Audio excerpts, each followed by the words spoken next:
Hey nerds, Farmer Jesse here. Welcome to Growers Daily, your daily dose of ecological farming insight. It is Tuesday, November 12th, 2024, and today we are going to talk about books in a couple different ways and get a question about green fallowing. So let's do it.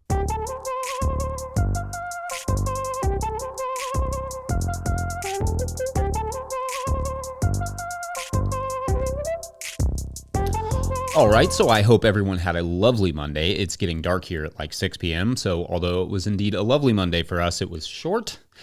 And where my afternoons are usually spent on soccer and or kiddo stuff with the crashing daylight, they are often spent pacing around the house while the kids scream and play around me. My wife loves it.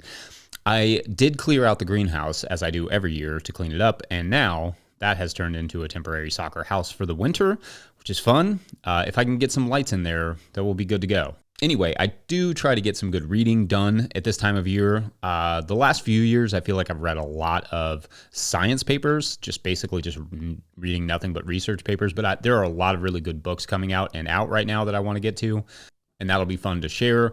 But I thought, especially with gift buying season upon us, I would dedicate today's episode to farm books I think every grower needs. So in the first segment, I thought I would talk about what my favorite farm books are. And in the third segment, I'll share the experience of writing a farm book and some misconceptions maybe about how profitable or not profitable of a thing it is to do.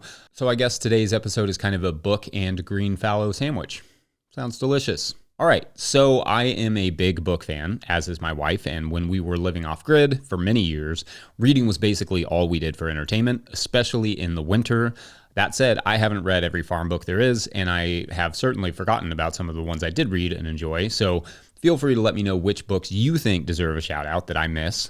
First, I'm going to start with essentials, and then I'll do some nerd essentials after that.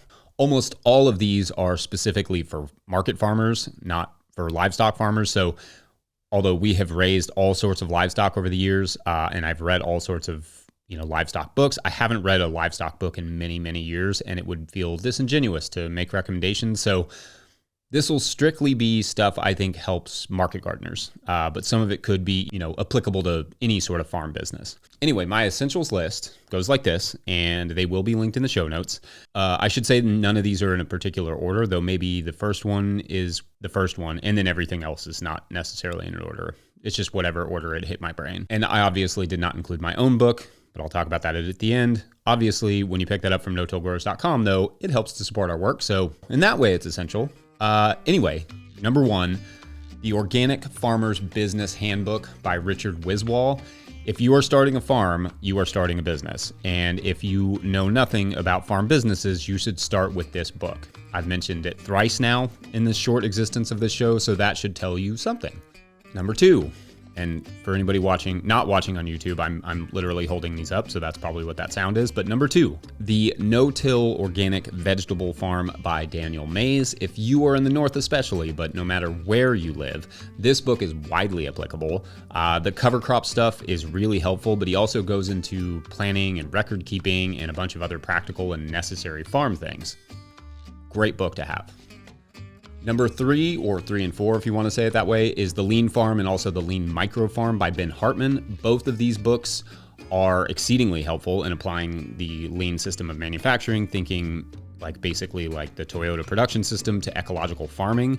That may not sound super sexy, but both books are very well done. The Lean Micro Farm is especially good for anyone working with a very small space, like a large backyard.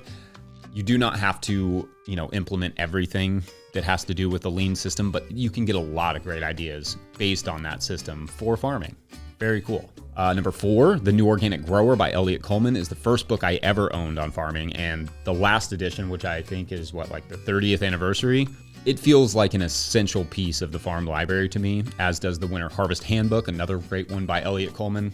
5, The Market Gardener by J.M. Fortier is a great book too, and it really builds on what Elliot laid out in The New Organic Grower, and also applies a lot of the financial side to things and the production side, which again is critical to making this business of market gardening or growing food work. 6, and this is one I feel like does not get enough attention, is the Greenhouse and Hoop House Grower's Guide by Andrew Mefford, who is the editor at Growing for Market magazine, a magazine subscription you should have.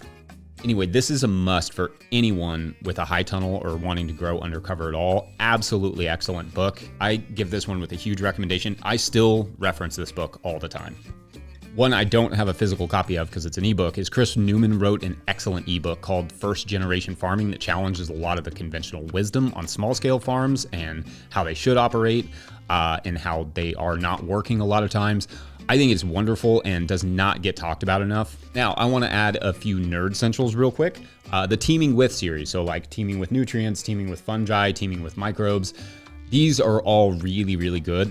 Jeff Lowenfels, the author, does a really good job of like laying out all of these very complicated ideas in a very digestible manner in a way that most people can understand them and appreciate how these things function in our soil. One I could not find my copy of is a Soil Owner's Manual by John Sticca. That's a great one. That's one everybody should own. Some more honorable mentions in the terms of the nerd essentials is I also really liked The Ecological Farm by Helen Attow. Just this one here.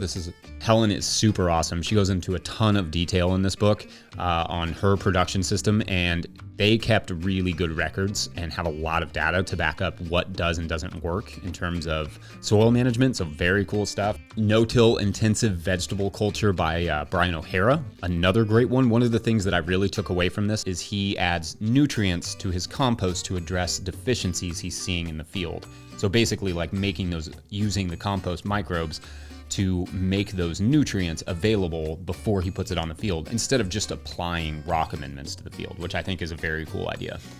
The Jadam books are very cool. The Jadam microorganism solution that I mentioned in the potato video yesterday, that comes from these books and from this idea, and I love it. I think there's lots of really cool ideas here.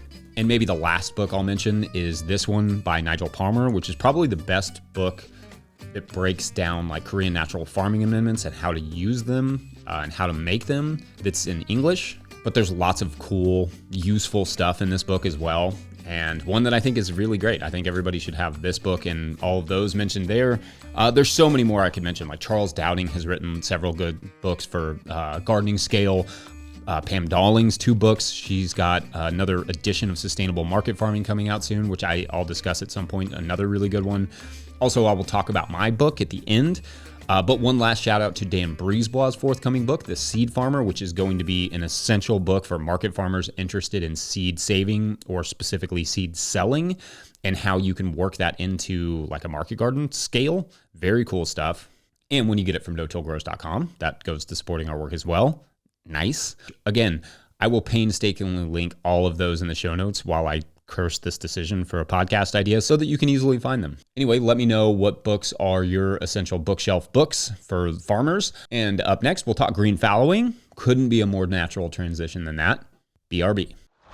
Today's episode of Growers Daily is brought to you by Johnny's Selected Seeds. When you need proven varieties you can count on and detailed guidance from seeding to harvest, consider Johnny's your trusted growing partner. Their same-day shipping can help keep your planting schedules on track when the unexpected happens. They're here to help you grow good food.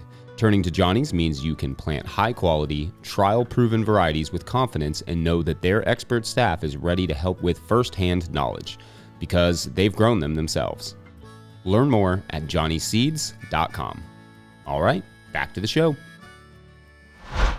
If you, the listener, are enjoying this podcast and want to support it, you can do so at patreon.com/no-tillgrowers. I will try to get to questions from everywhere that questions come in, but I will always get to those Patreon questions. Today's question comes from Patreon member and friend and past employee of our farm, Mr. Nate Merkel, who writes, quote, "I would love to hear your thoughts on a green fallow year or more, or continuous cover cropping. There's a plot I'm thinking I'd like to open up for use in some amount of time in the future. Any perennial cover cropping solutions? Succession cover cropping or simply letting a cover crop go to seed? What do you think?" End quote. Great to hear from Nate and fun question. So I've actually had the opportunity to cover crop for a full year a few times now. And if I could take one plot out of production in my garden every single season and just cover crop that for a year straight, I would absolutely do that.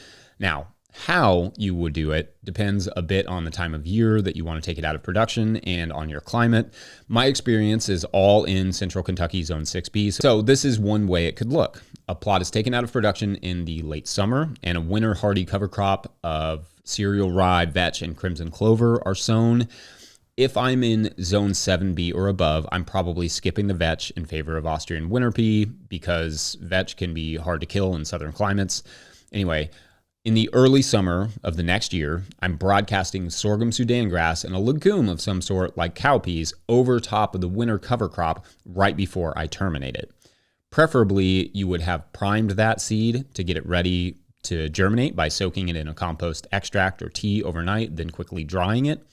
Then you sow it and then smash the winter cover crop down when it's tall and ready in what we call milk stage, when a white liquid can be squeezed from the seed heads of the cereal rye. But more on cover crop terminations specifically another time, or feel free to watch any of our cover cropping videos for more info on that. Then, so long as the moisture is there, that summer cover crop should establish well, and you can either terminate it in the late summer in preparation for garlic, that's what I did at least, or sow a cover crop into that. If you sowed a winter-killed cover crop like field peas into that late summer cover crop, similar to how you sowed the sorghum Sudan grass, you could essentially have a nice, healthy, mulched garden ready to plant in the spring. As for perennial cover croppings, we will talk about this another time. My experience has not been super encouraging that there is a green crop that will allow you to plant directly into it, such as a dwarf white clover. But Eric Nordell has pointed me towards someone using this idea successfully, which I still intend to explore at some point. So I'll get to that later. As for letting stuff go to seed, I generally say don't do that, only because it could be a weed issue later on. There are ways in which you could do it, but I'm generally not going to suggest it. I would rather pick exactly what's growing all the time than kind of leave it up to chance. So for now, Nate, I hope that's a little bit helpful. I love the idea of cover cropping plots for an entire year or more if you have the space for it. Green fallowing like that is very ancient and proven technique to replenish the soil, and I see no issues with giving it a shot. So thanks, Nate, and thanks to all of our amazing Patreon members. This show literally can't exist without you, and we really appreciate it. All right, when we come back, I demystify the farm book writing experience. Be right back. Today's episode of Growers Daily is brought to you by Farmhand. I don't know about you, but I got into farming to be in the field growing food for my community, not creating elaborate pack lists, not writing newsletters or responding to emails, not designing and maintaining web stores, and etc. And I especially don't enjoy doing those things after an already full and fulfilling day of growing food. Actually, if I spent less time on my phone and behind the computer, that would be great. If only there were a solution for that. Enter Farmhand. Farmhand is the only all-in-one virtual assistant built by and for farmers. With one single platform, Farmhand enables you to offload your administrative tasks, send and manage communications, and sell more to your customers. Farmhand saves growers an average of 6 hours of administrative load each week. That's 6 hours so you can get back into the field, spend more time with friends or family, or have a life outside of the farm, which is actually a thing. Think about it. What would you do with an extra 6 hours a week? Sign up for a free trial with the link in the show notes, because now is the best time to dial in those systems for the next growing season. Follow the Farmhand link in the show notes to learn more. All right, back to the show. All right, so as a writer, I have long been fascinated by books in the publishing industry. Every writer dreams of publishing a book, pretty much. I'm assuming most every writer does, but I know that at least for me, I held many misconceptions about how farm books work. As you know, I wrote a farm book back in 2019, 2020 that was published in the summer of 2021 by Chelsea Green called the Living Soil Handbook. It's about soccer. Okay, it's not. It's about ecological market gardening, but let me take you through the process of getting that thing published. Pretty much every published book follows a similar path. So whether you're just curious or you're interested in publishing yourself, this could be fun. First, a query letter is written. This is a letter that pitches the book that you are wanting to write. It's basically a letter that says, this is why I chose you as the publisher, here's what the book is about, and here's who I am, in 3 or so short, succinct paragraphs. There's an absolute art, if not science, to writing these letters, and I think it's actually a really great exercise, no matter what kind of writer you are, to practice writing these query letters. It really helps you to flesh out what you're trying to do.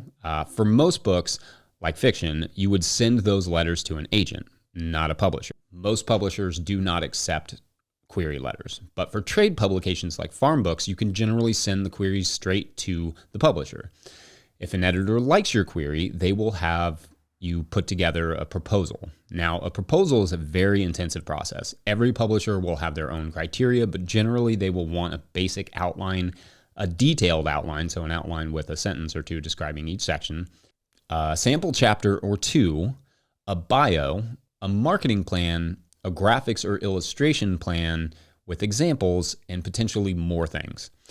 You will be tasked with putting all of this together on your own as the author, but the editor will help refine it and make it presentable to the rest of the team at the publisher. The proposal can take anywhere from a few weeks to a few months to get together. Mine, I think, probably took around a month or so, if I recall correctly. Then that will be presented to the entire publishing staff, and they will decide if the project is worth pursuing. So to be clear, at this point, you've already put a bunch of work into the book, and it may still not get published. In fact, very few books actually make it to the proposal process, and of those, even fewer get published. Especially now, where so few people read books, getting published is exceedingly difficult. Now, if they accept your book, you will sign a contract, which includes all of the details about royalties and deadlines and ownership. You will also likely be offered a small advance. For myself, I was offered $5,000 broken up into 3 payments that correspond with different parts of the production timeline, like turning in the first draft and the final draft. This is what's called a recoupable advance, meaning I cannot make any royalties until that money is recouped by the publisher through book sales. Keep in mind that most books, and especially many farm books, do not ever recoup, meaning they never sell enough to pay back the advance, and thus the author never sees another penny from the publisher. And a farm book is going to take you at least 1,000 hours of labor to produce. So that's what I estimate solely for writing and editing, not including the proposal process, not including the pitch, none of that stuff, which effectively means writing a book is a $5 an hour job unless you recoup. Then, of course, that dollar amount goes up slowly. However, keep in mind your percentage is something like 10 or 12% of what the publisher makes per book, which can be like $1.20 or $1.40 per book. That percentage does go up oftentimes in the contract as you sell more copies. So like there may be a percentage jump at like 20,000 copies or whatever.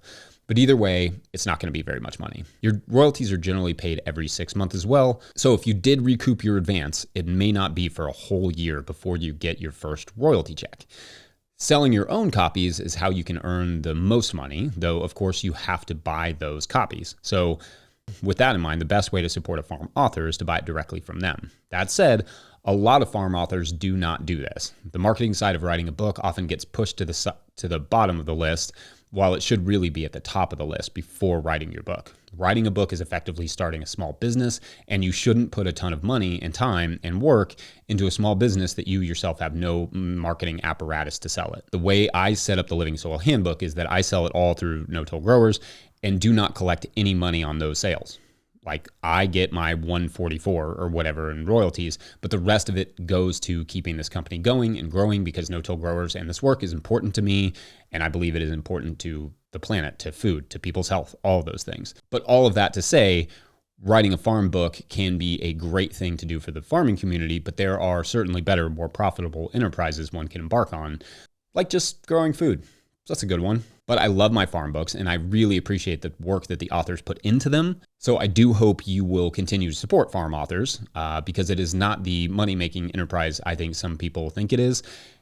And I have learned a ton from farm books. Also, there's just no way to include the requisite detail needed to produce food profitably or successfully in a YouTube video or on a podcast. The enterprise budget info, the exact spacing and seeder adjustments, all the tiny details are best in a book. So let me know if you have any publishing questions or writing questions or book questions or farming questions, especially you Patreon members. Otherwise, that's it for me today. Huge thank you to Willie Breeding for the theme music and the team at No-Till Growers. Thank you to everyone who has been listening, engaging, and subscribing and following, and absolutely, especially those who have signed up to be Patreon members at patreon.com/no-till-growers, where at a certain level, or if you just bump up from one level to another, or if you just sign up in the month of November, even at $2, you get a shout out on the show. So big shout outs today to Stacy Moorman, Bill King, Byron Green, Chris Yates and Steven Smith. This is our weekly crew, or our almost weekly crew. And so they get a shout out every week, and they're going to be our party crashers. No matter what your story is, whether it's a film noir or a post-apocalyptic, they're going to crash it. They're just going to show up and wreak havoc. And we'll call them the weeklies. Yep. All right. Feel free to join the weeklies. They are always looking for new members. Otherwise, thanks to whoever supports us in whatever way that you can. Thank you for watching or listening. We'll see you tomorrow. Bye.